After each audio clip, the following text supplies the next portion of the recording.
नमस्कार. आज आपण दही पुलाव बनवणार आहोत. त्यासाठी आपण हा राईस घेतला आहे आणि हा राईस आपला शिल्लक राहिलेला आहे. तो आपण फ्रीजला ठेवलेला होता म्हणून असा, आणि तो थोडासा असा मोकळा करून घेतलेला आहे. चला आपण थोडंसं वेगळ्या स्टाईलमध्ये हा दही राईस किंवा दही पुलाव बनवूयात.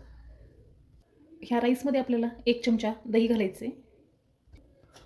यामध्ये हे चवीनुसार मीठ घाला, ही हळदी पावडर, हे लाल तिखट, हे जिरं पावडर, यामध्ये घालायची ही कोथिंबिरी.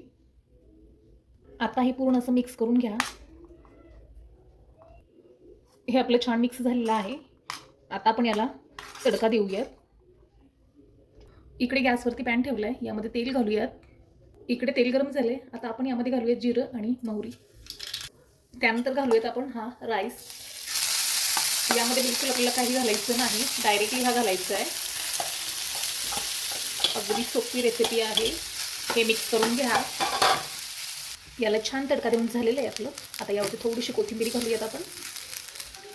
आणि हा राईस आपला तयार झाला आहे. नक्कीच ट्राय करा. चॅनलवरती नवीन असाल तर चॅनलला सबस्क्राईब करा.